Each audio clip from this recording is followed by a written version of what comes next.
the academy had both of her limbs amputated, and I have an aunt right now who is dealing with this issue.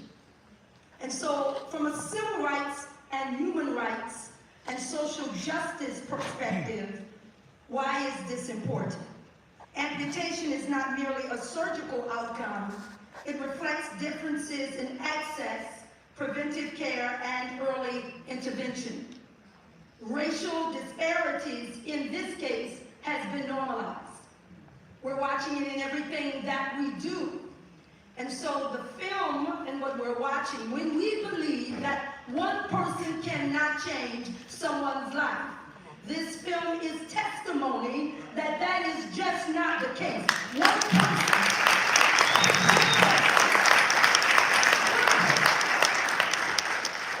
I was so taken that I had to keep myself together because I'm also a pastor. And I understand the human side of public policy and laws. Amen. And that's why I'm on the panel. So let's talk about that. Amen. First of all, we have to be willing to acknowledge that there is racial disparity, particularly now in this climate. We have to more than ever stay focused and vigilant on all of the things that are happening. Georgia is documented both clinical data and regional analysis showing that Black patients experience higher amputation rates even after adjusting for clinical need. There's needs for public policy that reduces inequities in healthcare. That's critical. Access to healthcare and strengthening preventive care. So rather than just be in a situation, I wrote my notes here, because I hate going to some place and all they do is pontificate and talk. I wanted to bring some possible solutions to you. You didn't mention that I'm running for public office, but I am.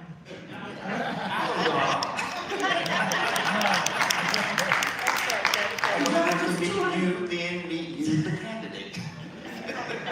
Because in Georgia's 237 years of existing as a state, there's never been an African American to hold the seat of Secretary of State, that position. You might say, well, what does that have to do with this? When you have officials at the state level who can speak to the needs of the people who have been ignored, not just anyone, but an educated someone, not just a politician, but someone who's gone to school, shown themselves approved, can linguistically speak to the issues of her people, I can do that. And so let's talk about what we can do. Number one, public policy considerations are expand early detection and preventive care. You can write that into laws.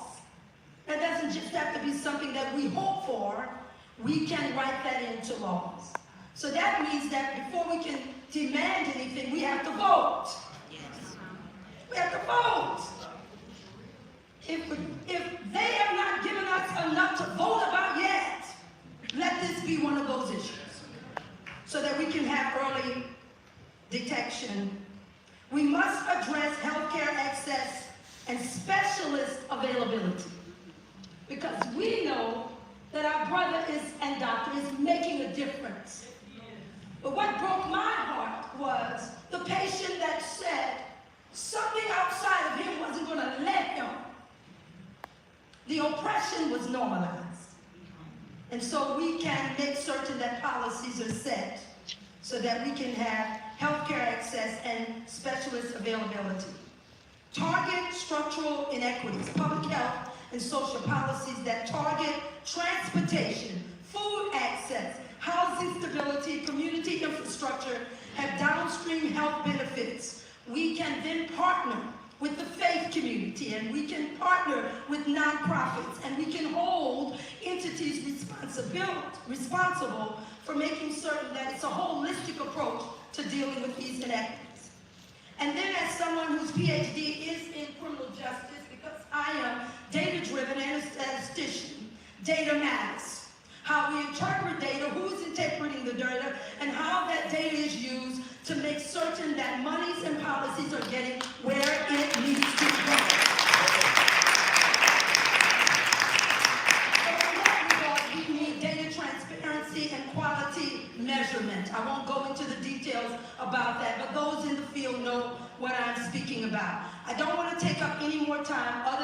say, this is important on a personal level. If we all sit back and think, why do we know someone or have someone in our family that this issue has affected? That is unacceptable. Outrage is not enough. We must become strategists in how to address this problem. Obviously, I want to be a part of that solution for everyone. Thank you so very much.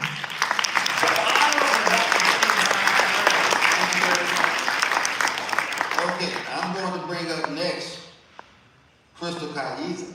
Crystal, as a filmmaker, all the things you could have talked about, all the documentaries you could have made, you could have talked about the infrastructure, you could have talked about the floods in Louisiana, a variety of different things. What made this a passion project for you, and why did you do this? Well, first, I'm really grateful to be here. Dr. Fakhri and I have been on a bit of a film festival tour, but I think my intention is always, with all of my work, is to bring film back into the community and to have conversations and show the work for folks that will take it back out into the world and have the greatest impact. So I'm really grateful to see so many of you here and have so many medical experts and clinicians that actually can take the experience that they saw in the film back into the exam room with their patients.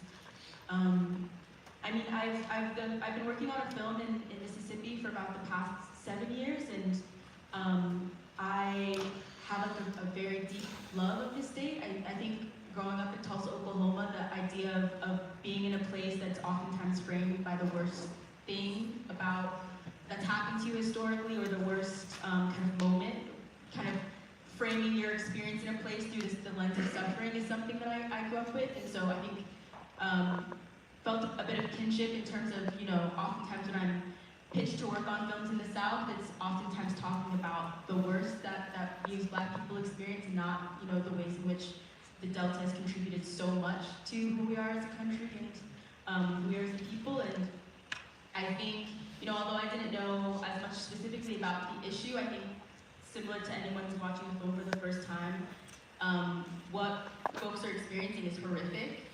And to think that we are still contending with basic things like equal access to healthcare, ensuring that, one thing that I found really striking in the film is just like the simple thing of Dr. Fakhri putting like tissue down on the floor so people's feet don't touch the cold ground, like that level of care and experience, and thinking of as medical providers as healers and not just people that have a technical expertise but are actually intervening in a systemic way. The issues that people, specifically in Mississippi, are confronting was something that felt really important to me. But as an artist, I think for me, when presented with an opportunity like the Nobel Prize Foundation gave me to direct this film, it's important for, like I said before, in terms of framing the landscape in a community, to think about this issue as part of a lineage and a reinvention of systems that have plagued communities in our country, and thinking about the rootedness of the people in Delta to stay and choose to love a place and to build community in a place and have family in a place that can think, you're continually having to contend with like the worst that our country has the worst of the systemic issues in this country in a lot of ways. And so I also wanted to not just think about all of the suffering that people are grappling with, but also in a lot of ways create a portrait in the love letter of a place that I think is an incredible portrait of the best of what we have to offer in many ways in this country as well. So I just feel really deeply appreciative to have played a small part in archiving the work that Dr. Fakhri is doing, and also archiving the stories of the patients, because I think that so many of them aren't just seeing this as an image of what they experienced in the exam room, but can also take it back as testimony of what they've been through. So that's something that's I'll carry with me in my work moving forward. Is something that's that's what you dream of as an artist, is to have that small impact even behind it. So very grateful. Well, you have been an impact. Thank you, Mr. Kaiza. Dr. Robert Rickey, you jumped at the bit. President of the National Medical Association. We're so glad to have you here. Thank you for coming in tonight. We appreciate you so much. No, it's a pleasure. I wouldn't miss it, and this is meaningful to me. And, the symbolism of the water and the trees and the sun. I mean, it's not lost. Just the art that you put into the film, but also Dr. Fakhri, your muscles, man.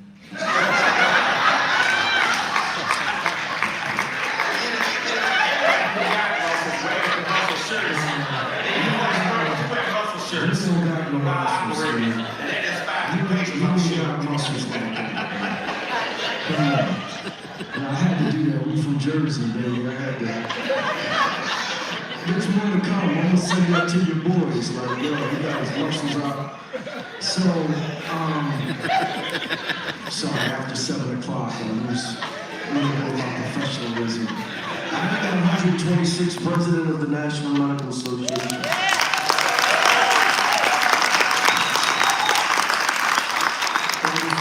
Group of black physicians in the country. We started in 1895 for this purpose, not as an organization that advocates for our patients, but as individual physicians to have a home where they feel safe to advocate for their patients.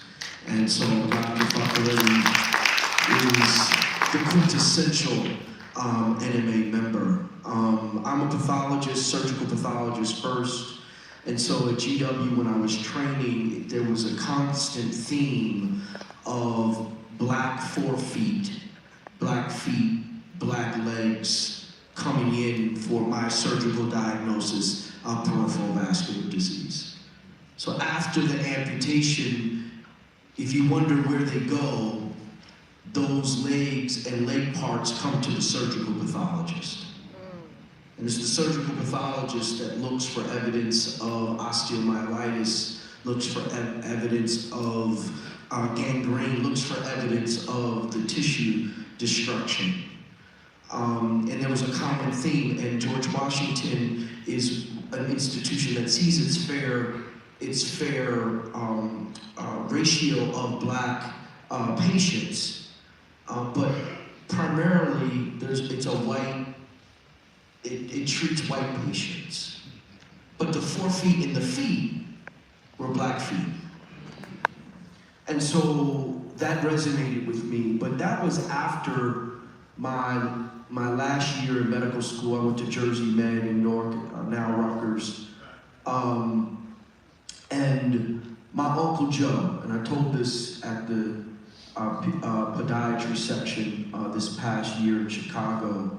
My Uncle Joe was, all of you may have an uncle or an aunt, a patriarch or a matriarch that you just want to be like. He was an example of manhood when I didn't have examples of manhood. He was the man. Smoked a pipe. You're a man when you smoke a pipe. But during all of his primary care visits, they asked him if he smoked cigarettes. They never asked him if he smoked a pipe. And so his pipe smoking, along with his sugar intake, he was diabetic, and he had to get his first amputation. And then within 6 months, he had his second amputation. And within 6 months, he was gone. And that was maybe about 3 months before I graduated medical school. So he was never able to see me graduate medical school. And I believe that if he had a Dr. Faccarelli, then maybe he wouldn't have lost his limbs.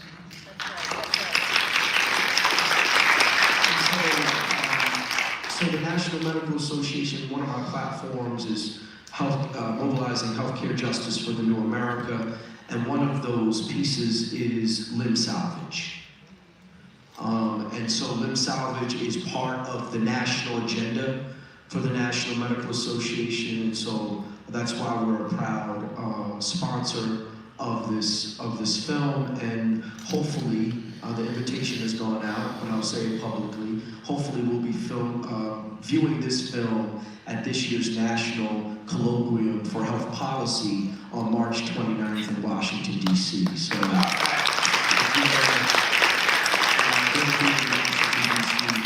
and hopefully you'll be there. But thank you for having me. This is extremely important. I think each and every one of you are armed with both the IQ and the EQ surrounding this to be able to tell the stories and advocate for your loved ones when they're facing this deadly disease called PAD. Okay.